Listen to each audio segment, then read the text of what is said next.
សូមជម្រាបសួរលោកប៉ាអ្នកម៉ាក់ប្រុសទាំងកូនគណៈមត្តេយ្យកម្រិតខ្ពស់ទាំងអស់គ្នាថ្ងៃនេះជួបជាមួយអ្នកគ្រូម្ដងទៀតហើយជាមួយនឹងវីដេអូថ្មីកូនណាអញ្ចឹងថ្ងៃនេះថ្ងៃអីគេកូនចាថ្ងៃនេះគឺថ្ងៃសុក្រចាមុននឹងចូលដល់មេរៀនអ្នកគ្រូសូមអានថ្ងៃខែឲ្យកូនទាំងអស់គ្នាបានស្ដាប់ណាកូនណាចាអញ្ចឹងថ្ងៃនេះគឺថ្ងៃសុក្រ11រោចខែពិសាខឆ្នាំឆ្លូវត្រីស័កពុទ្ធសករាជ2565ត្រូវនឹងថ្ងៃទី7ខែឧសភាឆ្នាំ2021ចាអញ្ចឹងថ្ងៃនេះថ្ងៃសុក្រទៀតហើយអញ្ចឹងរៀងរាល់ថ្ងៃសុក្រកូនតែងតែដឹងហើយអ្នកគ្រូតែងតែបង្រៀនមេរៀននេះគេខ្លះគាត់ចាអ្នកគ្រូតែងតែបង្រៀនមេរៀនចម្រៀងមេរៀនកំណាព្យចាដោយសារតែសប្តាហ៍មុនគឺអ្នកគ្រូបានបង្រៀនមេរៀនចម្រៀងនិងកំណាព្យរួចរាល់ហើយអញ្ចឹងថ្ងៃនេះសប្តាហ៍នេះគឺអ្នកគ្រូនឹងលើកយកមេរៀនរឿងនិទានដើម្បីនិទានឲ្យកូនទាំងអស់គ្នាស្ដាប់ណាកូនណាចាកូនចង់ស្ដាប់អត់ចាបើចង់ស្ដាប់ដាក់ដៃលើតុឲ្យស្អាតជើងពីរទន្ទឹមគ្នាណាកូនណាចាអញ្ចឹងមុននឹងចូលដល់មេរៀនថ្មីអ្នកគ្រូសូមរំលឹកទៅមេរៀនចាស់យើងបន្តិចតើកាលពីថ្ងៃមុនអ្នកគ្រូបាននិទានរឿងអ្វីឲ្យកូនទាំងអស់គ្នាបានស្ដាប់គាត់រឿងអីគេដែលមានបងមួយដែលមានមាឌធំហើយដើរជាន់ហ៎រឿងអីគេគាត់ចាគឺរឿងដំរីនិងទន្សាយចាឥឡូវអ្នកគ្រូសួររំលឹកមួយសំណួរទៀតតើរឿងដំរីនិងទន្សាយមានតួអង្គអីគេខ្លះគាត់ចាំអត់ចាមានតួអង្គដំរីតួអង្គទន្សាយនិងតួអង្គព្រះច័ន្ទចាអរគុណច្រើនកូនទាំងអស់គ្នាសម្រាប់ការចងចាំរឿងនិទានចាស់ណាបងណាចាឥឡូវចូលដល់រឿងនិទានថ្មីម្ដងឥឡូវអ្នកគ្រូសូមសួរកូនបន្តិចកូនស្គាល់សត្វអីគេដែលវាមានរូបរាងស្រដៀងនឹងសត្វឆ្កែគាត់ប៉ុន្តែវារស់នៅក្នុងព្រៃគឺវាសត្វហ្នឹងគឺសត្វដែលកាចសាហាវកូនតែមិនខ្លាដំរីមិនតោអីទេកាចសាហាវតែប៉ុន្តែរូបរាងវាស្រដៀងនឹងកញ្ជ្រោងស្រដៀងនឹងសត្វឆ្កែកូនតាកូនអាចទីបានទេសត្វអីគេគាត់សត្វហ្នឹងគឺផ្ដើមដល់ចេញជាអក្សរចគាត់សត្វអីគេអាចទាយបានអត់តោះឥឡូវអ្នកគ្រូឲ្យទាយម្នាក់មួយសត្វហ្នឹងណាសត្វអីគេចាល្អមែនតើអញ្ចឹងនេះសត្វអីគេកូននេះចាគឺសត្វចចានេះកូនឃើញហើយនេះគឺជាសត្វចឥឡូវកូនកលេងមកមើលរូបភាពរបស់យើងទាំងអស់គ្នាសិនអញ្ចឹងសត្វដែលធំនេះគឺសត្វចចឹងសត្វអីគេដែលតូចនៅលើគល់ឈើហ្នឹងកូនសត្វអីគេចាល្អមែនតើគឺសត្វទន្សាយដោយសារតែកូនឃើញត្រចៀកវែងនេះគឺកូនដឹងហើយគឺសត្វទន្សាយអញ្ចឹងថ្ងៃនេះអ្នកគ្រូនឹងនាំកូនស្ដាប់រឿងនិទានថ្មីមួយទៀតដែលមានចំណងជើងថាចចាឥឡូវអានតាមអ្នកគ្រូទាំងអស់គ្នាច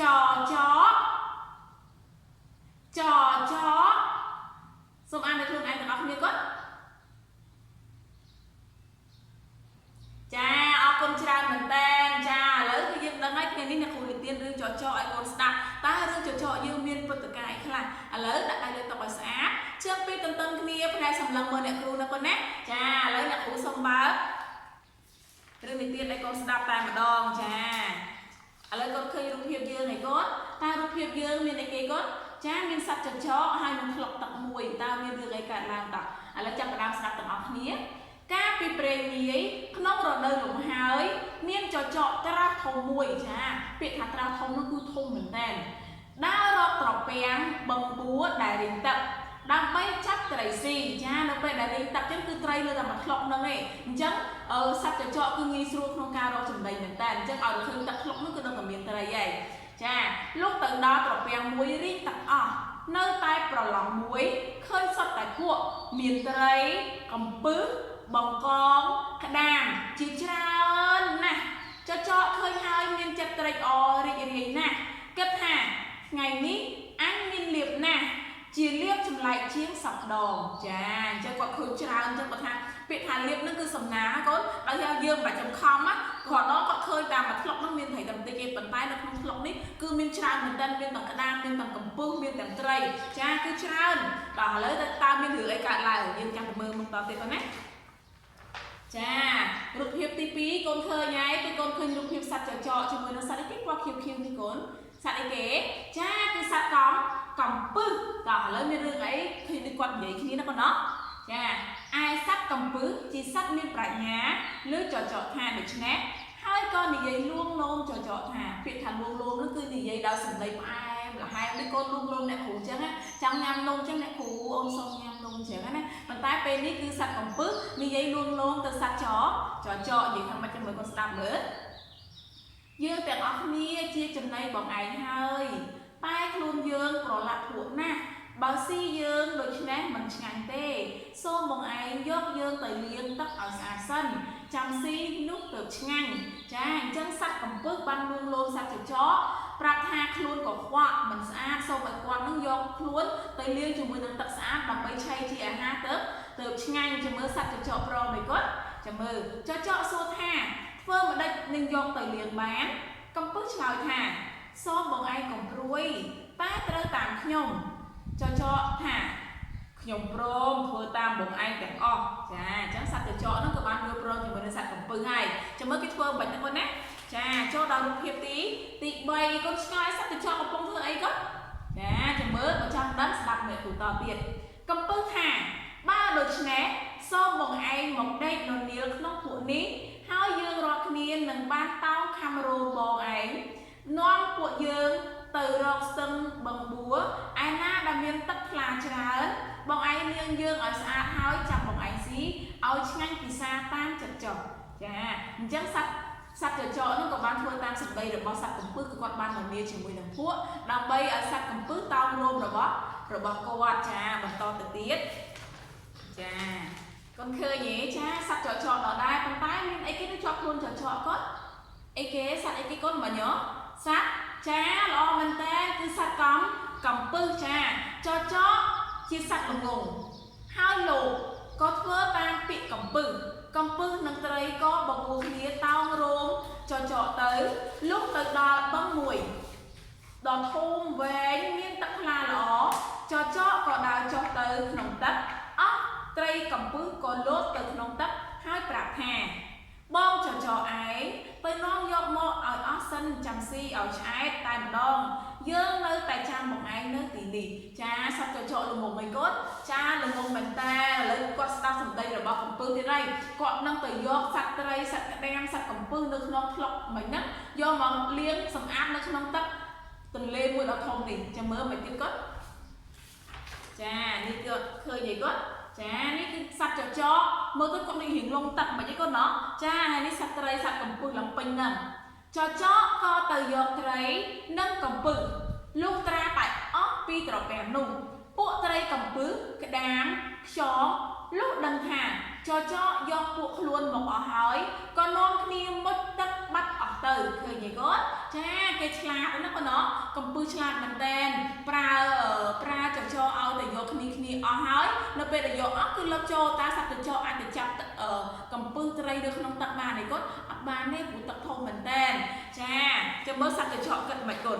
ô con khơi lưu hiệp như vậy con u cha mình ta là con khơi sạch cái kla gót hẻm này khu bên này môi mà gót sạch cái kế cha miên sạch cho miên sạch đồng rấy miên sạch cua miên sạch bạn giấy miên sạch xóa miên ấy tiết cốt miên kla miên rồng men ok cha mình tên lấy cho mơ táo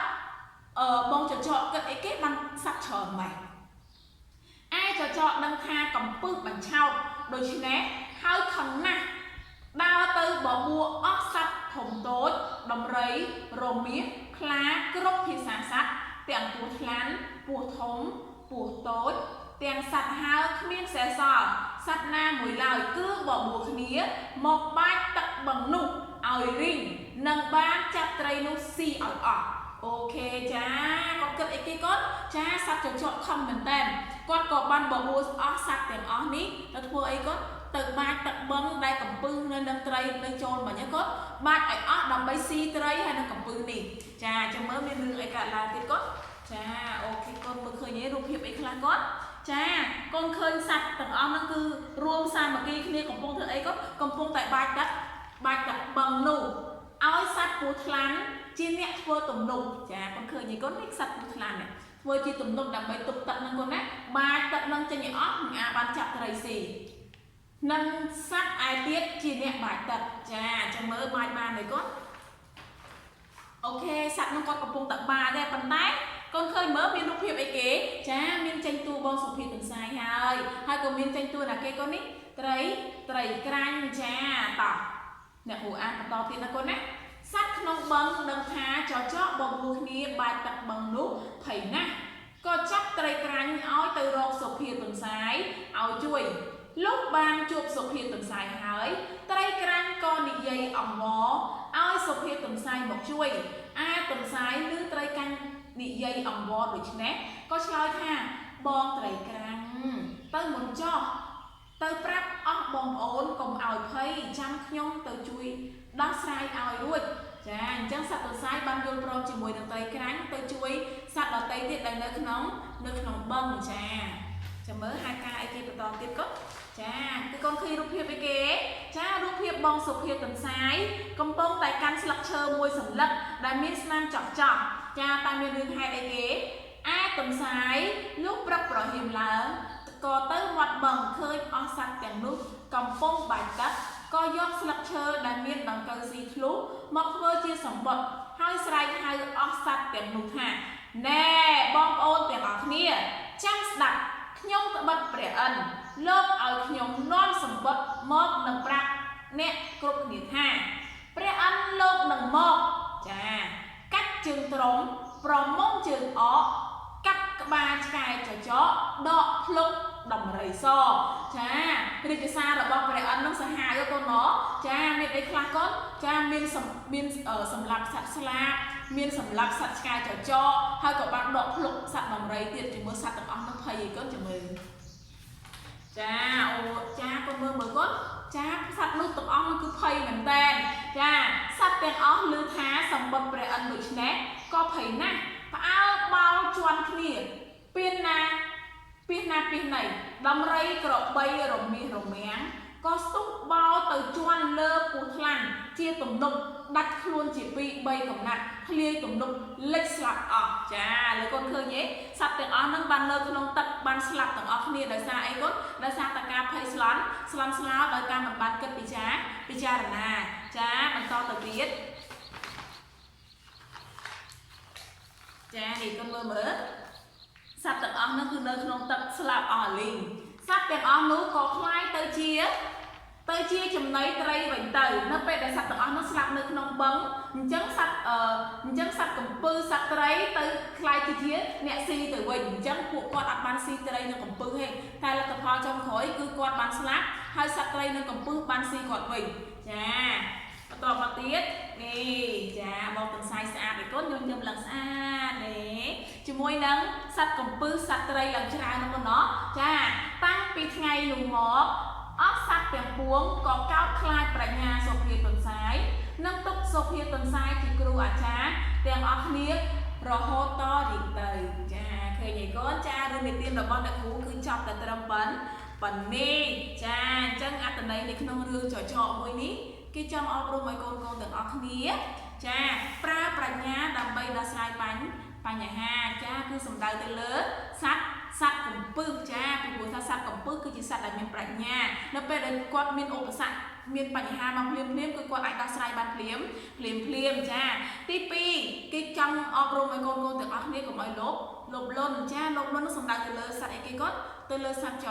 ចគាត់ជាសត្វលោភលន់ដែលគាត់អត់ប្រើគំនិតប្រាជ្ញាហើយគាត់ល្ងងមែនតើគឺគាត់គេឲ្យធ្វើអីគឺគាត់ធ្វើនឹងបើយើងអត់លោភលន់យើងឃើញប៉ុណ្ណាយើងស៊ីប៉ុណ្ណឹងគឺអត់មានបញ្ហារហូតដល់ស្លាប់ទេចាទី3ចាគឺគាត់ក្នុងរឿងនេះគឺគេចង់ឲ្យយើងចេះសាមគ្គី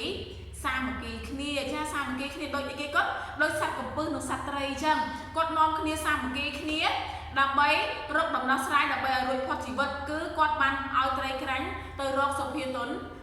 ទន្សាយដើម្បីជួយដោះស្រាយបញ្ហារបស់ពួកគាត់បើពួកគាត់នៅក្នុងទឹកហ្នឹងសត្វធំប្រកបជាបាច់ទឹករីងស៊ីគាត់អស់ហើយ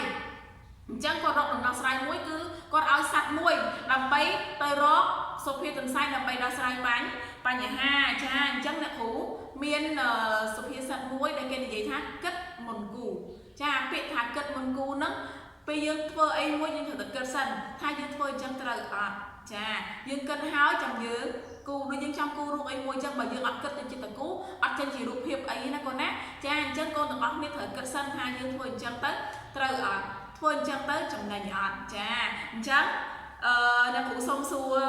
ត្រឡប់ទៅកូនទាំងអស់គ្នាវិញថាតើរឿងសត្វចចកនេះតើមានតួអង្គចំនួនប៉ុន្មានអ្នកគាត់តួអង្គធំដែលយើងបាននិយាយឲ្យគាត់បានដើរតួនៅក្នុងរឿងនឹងតែម្ដងមកគាត់ចានៅក្នុងរឿងនេះគឺមានតួអង្គចំនួន4នាក់ចាណាគេខ្លះគាត់ចាតួអង្គចចក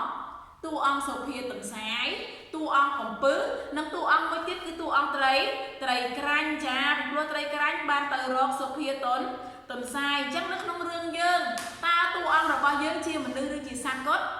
ជាមនុស្សឬជាសត្វចចកកំពឹសទន្សាយអីនោះគឺជាអីចាតួអង្គរបស់យើងគឺជាសត្វចាអញ្ចឹងកូនទាំងអស់គ្នាត្រូវចេះសាមគ្គីគ្នាដូចបងកំពឹសអញ្ចឹងដើម្បីឲ្យយើងរួចផុតពីសេចក្តីស្លាប់ណាបងណាចាអរគុណច្រើនមែនតើអញ្ចឹងការនិទានរឿងរបស់អ្នកគ្រូគឺចាប់តែត្រឹមប៉ុណ្នេះអ្នកគ្រូសូមអរគុណច្រើនមែនតើសម្រាប់ការយកចិត្តទុកដាក់ស្ដាប់និងមើលវីដេអូរៀងរាល់វីដេអូដែលអ្នកគ្រូបានផ្ញើទៅឲ្យកូនណាកូនណាអញ្ចឹងអ្នកគ្រូមានតែការលើកទឹកចិត្តកូនបន្ថែមទៅលើការខិតខំរៀនសូត្រនៅផ្ទះកូនណានៅពេលដែលអ្នកគ្រូដាក់កិច្ចការផ្ទះទៅឲ្យកូនអ្នកគ្រូសូមឲ្យកូនទាំងអស់គ្នាចំណាយពេលត្រឹមតែ15នាទីទេក្នុងការធ្វើគឺកូនយកចិត្តទុកដាក់ក្នុងការធ្វើខិតខំអានឲ្យបានច្រើនទើបកូន